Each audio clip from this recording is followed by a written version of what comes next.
I'm going to unbox my brand new pair of Red Wings Iron Ranger, and because I'm eager to start breaking them in, I'm going to switch and take off my Octo Red Wings. You know, gives them a little bit of a maintenance and pre-treat this new pair, put it on, start breaking it in. Meanwhile, I'll share a couple of tips and tricks that I learned in caring for such a quality item. So we're going to start with a new pair, and this is what an Iron Ranger looks like. That has like a cap toe. I am not a boot expert per se. I do reviews of everyday carry, everyday wear gear. So I'm not going to delve into it. There are really professional cobbler channels out there. So here I'm just going to share with you a couple tips that I highly recommend you apply to your new expensive pair. These are in a $300 price range, but they last forever. So these come super well oiled.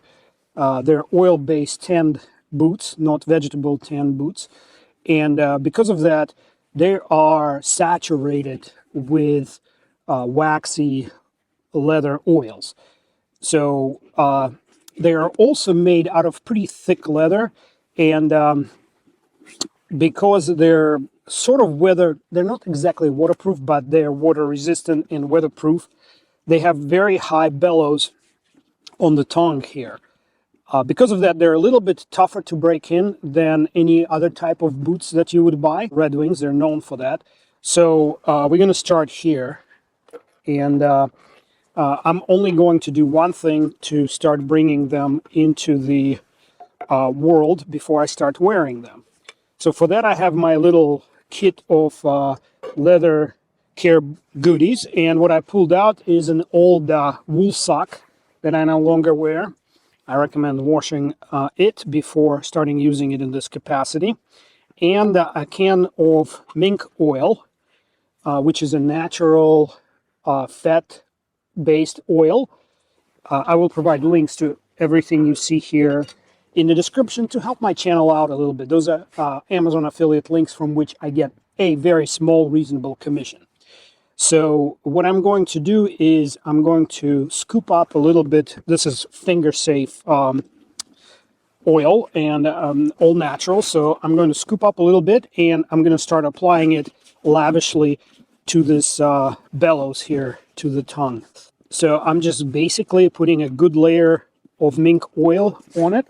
And then I'm going to grab my sock and I'm going to use it to rub it in. And to do that, I'm putting it on so I can use my index finger, and I'm going to really work it in all around. The reason I don't want to leave just a layer of oil, because it actually may change the color of your boot a little bit. So when I rub it in, I also wipe a little bit of an excess here, and I'm going to try to hit all these exposed seams like so. And I'm looking at it now and I'm thinking this looks a little bit on the dry side, so I am going to apply Mink Oil on these panels as well.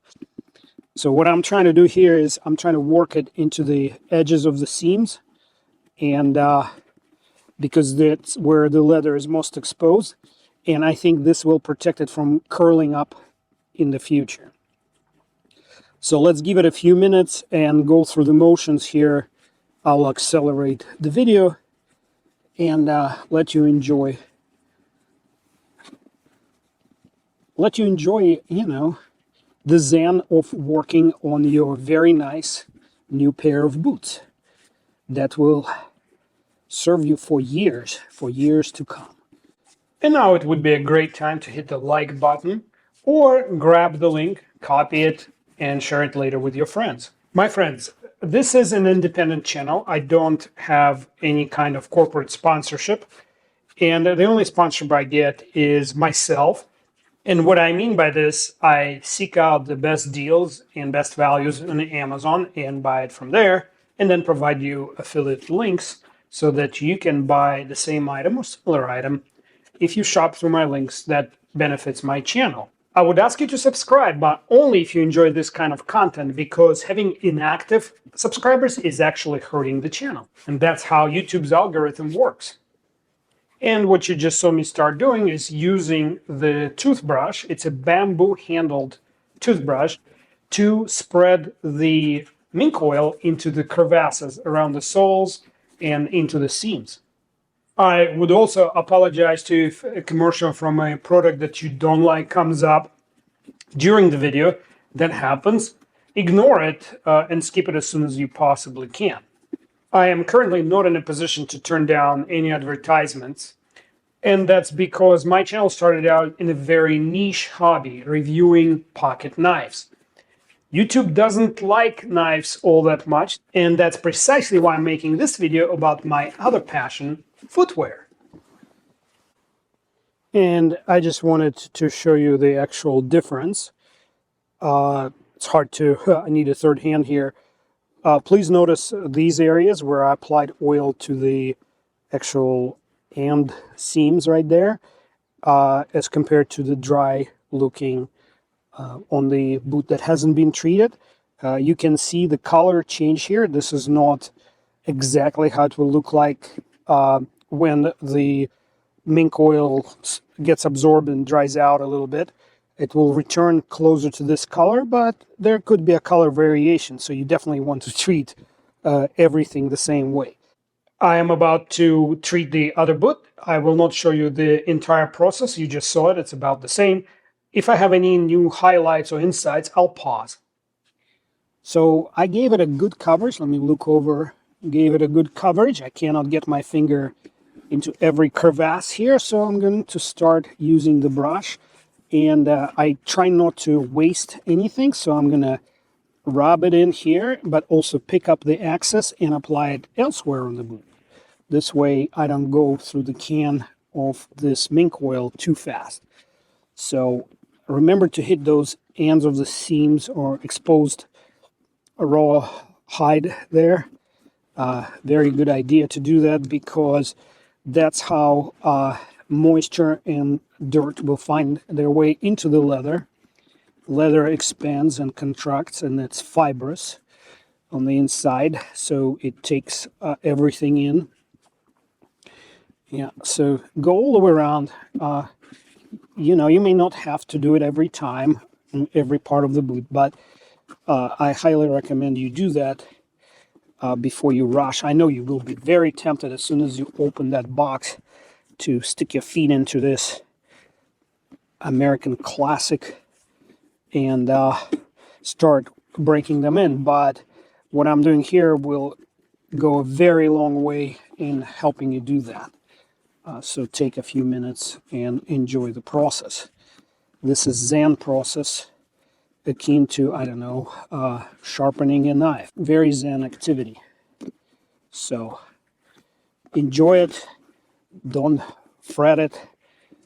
Have fun with it. All right, I think I got as much as I need to with this little toothbrush. I like bamboo toothbrush. They're very inexpensive and they're stiff, so I don't want it to flex as if I was brushing my teeth. This is perfect application for a toothbrush like this. So meanwhile, you can already start seeing that this leather on the first boot I did is lightening up a little bit because the oils are getting absorbed. And now I'm going to go back to my handy dandy old wool sock. So I'm going to start rubbing in, just taking a little bit of the excess off. That will also ensure that it looks very uniform once it's dried out. So, and then I use my fingertip or bunched up wool to get into the smaller places. And I'm not going to spend a lot of time on this step. It looks to me that I need a little bit more here around the heel on the insole. Seriously, watch the video that a young man is cutting these open to show you the construction. These have very unusual construction compared to like Thorogoods or Danners. They have they have significantly different construction, very unique to this brand. And I don't want to get into that technical detail. A simple reason, I am not an expert. So continue wiping it off with my wool. The reason I use wool is because it's also natural fiber, and what I like about it, it doesn't hold smells as much as cotton or synthetic cloth would. So here we go. Here we are.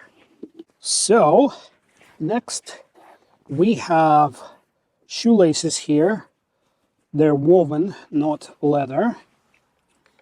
I actually prefer them this way. Let this one sit for a little bit.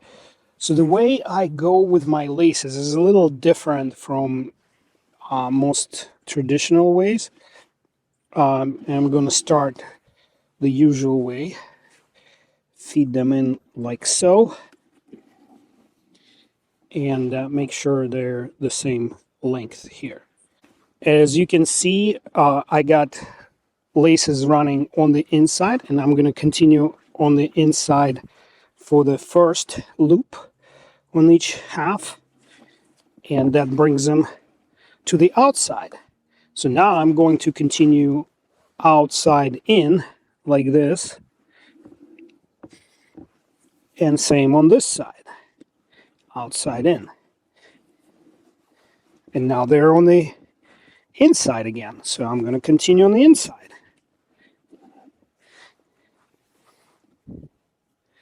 Okay. The reason I like woven or fiber type laces because they slide better through the eyelets here. So now I'm at the last one, and when I continue to lace them on my foot, I am going to continue to the outside, crisscross them again. It's all going to be on the outside, and I usually leave them at the first from the top, just to give I move a lot, I walk a lot, so I want a little extra flexibility here. And I don't normally tie my laces around the very last eyelet on these boots. You can see right here, I leave this open, and I just feel more comfortable this way. Of course, it's a personal preference. So here we go. Let's do the other one real quick.